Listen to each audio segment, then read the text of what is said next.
Okay, so I've been writing a thing called the ping theory of consciousness, or just I write some of it. Anyway, the point is this: you have a fish that's. Let me start with your brain is the microcosm. There's consciousness moving through everything around me. It's permeating everything. Your brain is the microcosm. Source consciousness is the macrocosm. So my fingernail has consciousness moving through it, but my fingernail lacks a brain, so it can't have say it wants to get up and go have a new experience someplace else. So my fingernail isn't going to tell me to cut it. I have to, my brain will sit there and say, "Oh, wow, or my mind, whatever you want to say, my thoughts, or my, thinking about something will sit there and say, oh, I need to cut my fingernails. They're getting long." So, anyways, let's say you have a fish, and the fish is swimming one day, and a predator comes after it and pushes it up on shore. That thing is up on shore, and it's trying to live, and it's sending. And I just want to make this clear: I'm not an atheist or a theist. I'm not a creationist or a Darwinianist. You can go to church, and somebody says, "Oh, church is religion, is pseudoscience," but you can go to church, and the message of church is to be like Christ. And somebody's like, "Oh, that's pseudoscience," and then you go to a soup kitchen, you feed somebody. And what do? You just prove the message of Christ. I think a lot of people get caught up in stuff in the literal sense, and they miss the metaphors there, the actual, read between the lines, allegories, metaphors. It's like some guy's going to murder his kid in the bush, and then something provides a ram. What that's about is trusting your friends in time of need. We've all done that with our parents. You're a little kid at school. You're waiting on your ride. Your mom's always been there. Your dad's always been there. Your brother, sister's always been there for you. You're waiting for somebody to show up to, get you out of a sticky situation, which, do whatever. You trust the people that you are around, the ones that you trust. Somebody's drowning beneath the waves. Some guy's going to walk across water. What that's about is when you're drowning, trust the people that you have faith in to trust, if that makes sense. I don't think that's sacrilegious. That's not my intention. With science, but what I'm saying is you can prove certain things if you start having these conscious experiences. The way you experience stuff can help you you can kind of relate to stuff. So I'm not against Christianity. I'm not against anybody's religion. I think that religion is why I'm saying this is because some of what I'm saying, it's somebody might misinterpret what I'm getting at. So you have science. You can go prove science. Go look at blood under a microscope, go get a vaccine, go boil water at a certain degree. It's always going to start to boil. A certain degree Fahrenheit is always going to start to boil. It's a mathematical constant like pi or phi, whatever it's called, 3.14. So, forgive my ignorance if I'm misusing some words there.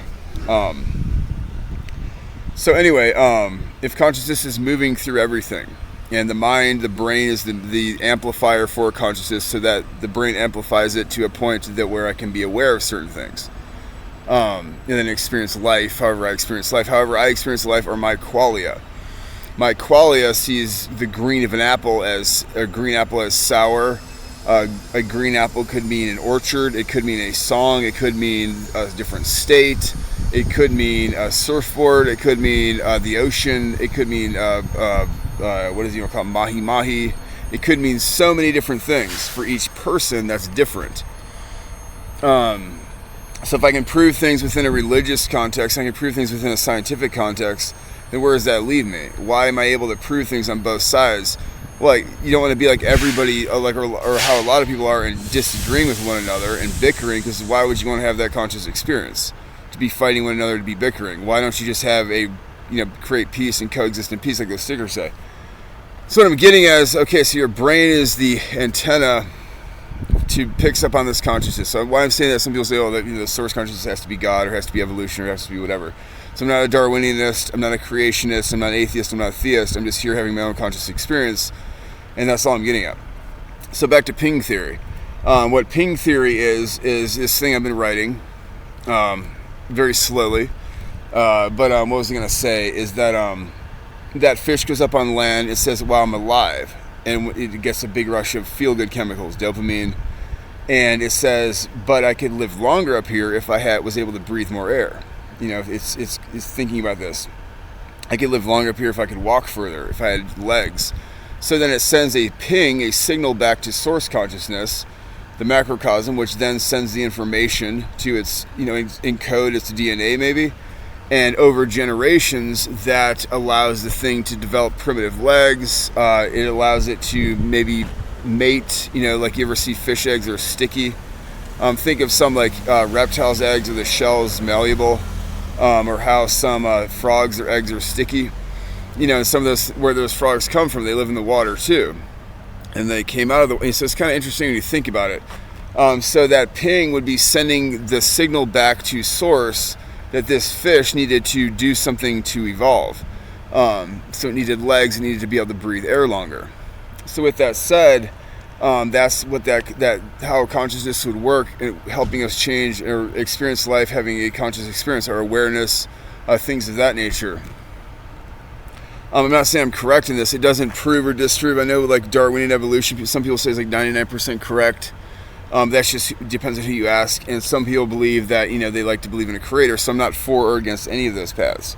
I'm just here doing my own thing. If I go into a church one day and I sit there and say the church said they'd feed me or give me clothes if I was homeless or something, or if I needed a coffee, they give me a coffee, then that's me having the conscious experience of appreciating what the church is offering.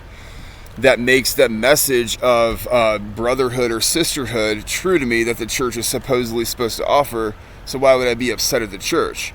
If I go into a thing to get my blood drawn so they can test me for some disease which is going around, and it comes back the test is negative, then that's me, utilizing science to my benefit. So the fact that I can prove certain things correct both ways, kind of sits there and says that I'm having this, it just depends on what I kind of line myself up with. So you start thinking about that, it's like, what's the worst thing you could do almost? If you're in this field of consciousness, is to be hateful towards others that are experiencing life in their own way by being peaceful and doing their own thing. I have the option, being in a field of consciousness, to have my own, to be conscious and aware of life in a way that promotes peace within myself, within others.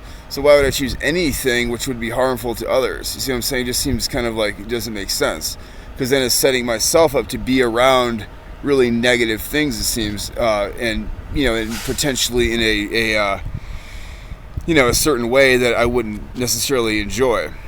You look at criminals. Criminal keeps doing the same stuff, committing crime. So then why would you feel sorry for yourself if you're in prison?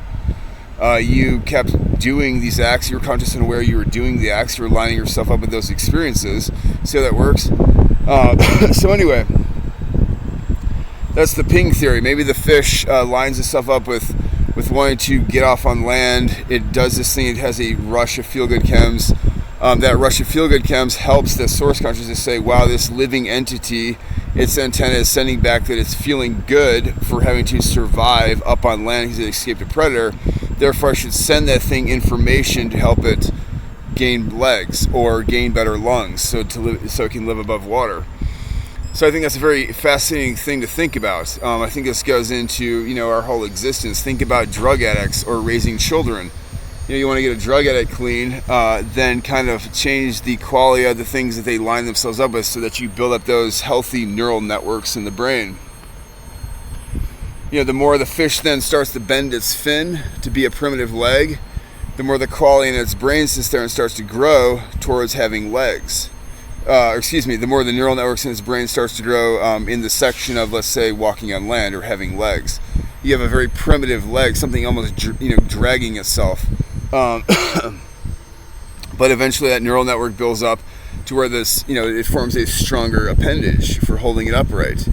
For being bipedal or or quadpedal. I don't know if that's the right, not bipedal, but is it quad like four? I don't know if you're using that terminology correct. So see how that work? That neural network in your brain, a neural network is like if you ride a bike, you build the neural network up for riding a bike. That neural network, the more you ride bikes, the more you get into bike riding, is going to get stronger and larger and stronger and larger. Eventually, that's why people become passionate about stuff. It's because that's all they do is one thing or the other. See how that works? So this says with like drug addicts, if you want to change their lifestyle, instead of them getting a hit from a drug, let them get a hit of dopamine feel-good chems from exercise or something positive, and then build up that neural network in their brain. And then they realize, they don't have to worry about the police. They don't have to worry about going to prison or jail. They don't have to worry about their family sending them commissary money or whatever the hell it is. then you build that up in their brain. They realize it's better to be sober because then they're not having to deal with all these other stuff and having debt of having to pay for bail bondsmen or all this stuff that people do. So you see where I'm going with this. With children, it's the same thing, like training a child to poop or use the bathroom on those little toilets. You ever see that? I've had a bunch of friends have kids. I'm aware of this. I have a brother that has a kid. But anyway, the point is this, is that if you think about that, the kid you're building up their neural network in the brain, and eventually the kid can poop in the toilet by itself. You can wipe its own butt. So, that's a good example that you can see the evolution in action. I was swimming in the ocean this afternoon. You could, you start to swim, and you think when you're little and you swim, it's very primitive. Then the more you swim, the better you get at it. It's just like you're building up the neural network associated with whatever you're building up with. So anyway, that fish should be, eventually after so many generations, it'd have legs, it'd be able to breathe oxygen from the atmosphere, the air, and it'd be able to, move inland and potentially, have mates and lay eggs and do all the things. It'd be getting that dopamine hit, which would be telling the source consciousness to send the information for it to evolve. And, that's the thing. I think that this goes into the lesson here, is to be respectful of life, to honor life, and to do so, creates life. And that's that feel good thing kind of tells source that something's happy with doing something. So that thing that it's doing is something that keeps that species, that thing, that whatever, the genus of species, from going extinct. Keeps it being evolved because it's getting the information it needs to keep evolving, if that makes sense. Anyway, just a thought.